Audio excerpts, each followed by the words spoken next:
panahon ba sa buhay mo na kapag mas malaki ang kita mo at mas maganda ang trabaho mo, mas magiging masaya ka? Ako rin, isa akong nurse na nagtrabaho ng ilang taon sa abroad. Pero habang tumatagal, na-realize ko na hindi lang pala pera at career ang hinahanap ko. Gusto ko rin ng oras, freedom, at simpleng buhay. Kaya pinili kong umuwi sa Pilipinas. Hindi lang ako, pati si Mick. Dalawa pala kami na umuwi sa Pilipinas galing sa bansang Germany. At ngayon, ito ang buhay na pinili namin. Hindi perfect, pero mas amin.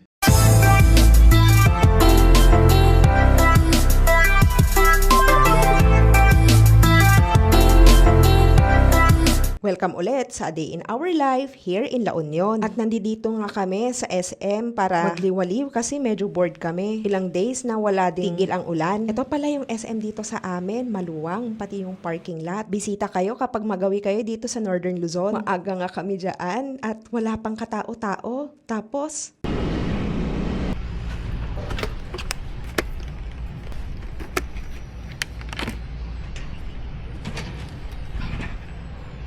trinay kong mag-swing. Sakto din kasi hindi mainit. Tapos mag-isa ko lang kaya walang makakakitang iba. Nakakatuwa yung mga ganitong moments kasi nga may mga chance na magsiswing tayo, maglalaro tayo, tapos magre-reflect mga buhay-buhay natin. Kaya din kami pumunta dito sa mall kasi nga naghahanap kami o bibili kami ng dehumidifier. Medyo mataas kasi yung percent ng humidity. At dahil nagkakaubusan na daw pati yung mga disposable na dehumidifier, pumunta na lang kami dito sa department store para magtingin ng mga damit ng mga bata. Nagtitingin na din kasi kami ng ipapanregalo namin sa mga pamangkin ni Colleen. Estimik pala, baka mamaya mahilo kayo kasi nga may Colleen din yung pangalan niya.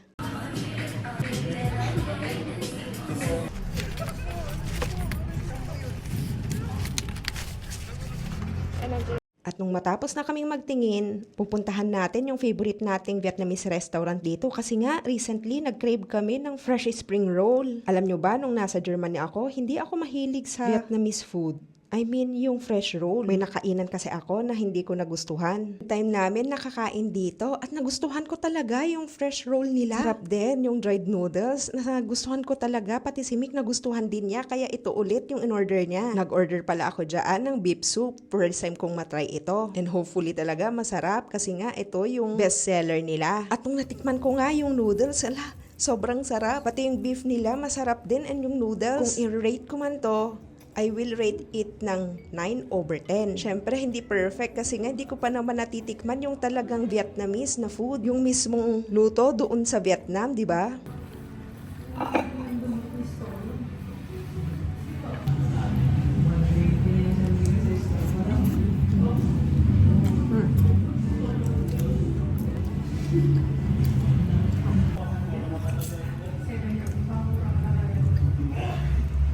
Nung matapos na kaming kumain, pumunta naman kami dito sa bakery para bumili ng wheat bread at saka pandesal. Alam nyo, yung mga taga dito sa San Fernando, dito sa La Union, laging pumupunta dito sa Danish Baker. Matagal na din kasi silang operating. Bata pa ako, dito na bumibili yung mga parents ko.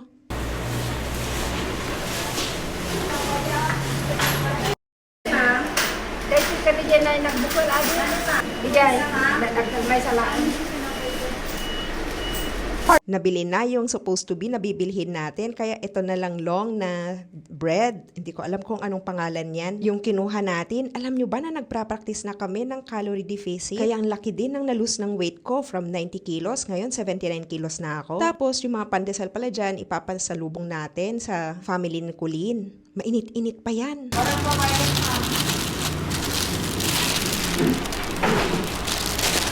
Nung pagkatapos sa bakery, pupunta naman tayo dito sa palengke. Ito yung palengke namin dito sa San Fernando. Maluwang to sa loob. At maraming nagbebenta kapag ka-market day. Yung market day namin dito, Monday, Wednesday, at saka Saturday at Sunday. Bibili lang tayo ng highland vegetables gaya ng lettuce, ng carrots, ng sayote. Madaming mga nasisirang mga gulay kasi nga may bagyot saka habagat recently. Tapos pala, ang mamahal ng mga gulay ngayon.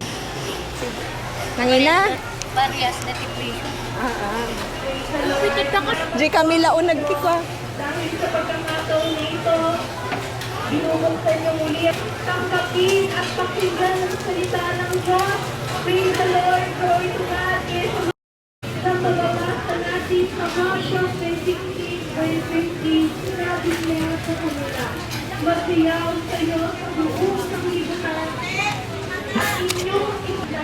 pagmamahal. And lagi masasabing, Auntie, Uncle, may hindi lamang palalimitan. Dahil hindi ang alam na Yung total nga ng isang lagayan na yan, almost 500 pesos na. Ganun kamahal yung mga gulay ngayon dito sa La Union. At maghahanap din tayo ng broccoli. Parang walang nagtitinda ng broccoli. ano ang sabi ng Diyos. Sabi dito sa Mateo chapter 11, Mag-isa lang si ate na nagbebenta ng broccoli, kaya kukuha na din tayo ng dalawa. Yung dalawang broccoli na yan, 150 pesos ang price. Kailang walang auntie. at pinagagawin natin. Punong-puno na tayo ng problema. Punong-puno na tayo ng sakit. Later lang. Kahit ikaw pa ang pinakamayaman dito sa lupa.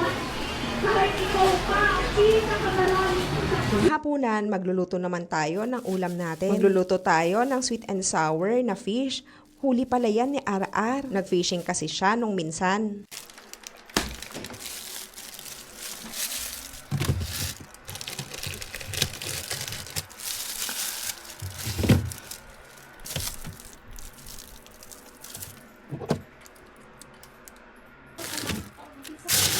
Sino?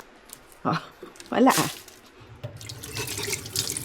Lilinisin muna natin pala. So, kakaliskisan tapos aalisin yung hasang. Alam nyo ba, nung bata ako, nagbibenta din ako ng isda sa palengke. So, ito yung naging part-time ko noong bata ako. Sumasama ako sa lola ko, tapos sumasama din ako kay tita ko. Kaya na-raise din ako kung paano magbenta at maglinis ng isda. Dito pala natin lulutuin sa air fryer natin. Nasa iba't ibang tanong ko, kasi na siya yung may alam. Tignan nyo kung paano lutuin ng air fryer itong fish natin. Hindi na din ako naglagay ng oil kasi nga nagle-less tayo ng kolesterol. Andilim. Bisa, meron na siya. Pero pinawi niya. Pagkatapos ng liquidation report. Na po lahat ang mga tao na nakarit na Yung pinawi ni Colonel Chica, Gina Costa. Tapos lalagyan natin ng mga pampalasa gaya ng garlic at luya para maalis din yung fishy smell ng isda. Tapos maglalagay din tayo ng mushroom tapos mga gulay na binili natin kanina. Billion pesos na other incidental expenses relative to the maintenance of safe houses. Lalagay din tayo ng light soy sauce, sake at mirin. Nagugustuhan ko na tong mga to kasi nga malasa siya at saka kakaiba yung lasa ng food kapag meron neto. Tapos lalagyan din natin ng ketchup, pampalasa at pampakulay. po sino po ang ating kopya sa screen. Masasabi, ito ay unconscionable. At lalagyan ng konting tubig, saka natin ilalagay yung fish natin. Naglagay pala ako ng konting asukal para at least may sweet na malalasahan. And then, kapag nahalo na natin yung fish doon sa sweet and sour na sauce niya, maglalagay din tayo ng pepper. Sa pagbili, dahil Ibig sabihin ng OR, di ba? Opo, Your Honor. So wala pong official And after 5 minutes, tapos na din ang ating sweet and sour fish. Tignan nyo kung gaano kaganda yung sweet and sour natin. Moist siya. sa Tagalog, Wala po ako doon sa ground. Colonel Chica na nagbigay ng 100,000 Itatry na natin. Hopefully, nag-work at successful itong linuto natin. At masarap nga. Mag-subscribe kayo at support nyo itong channel natin. Paalam!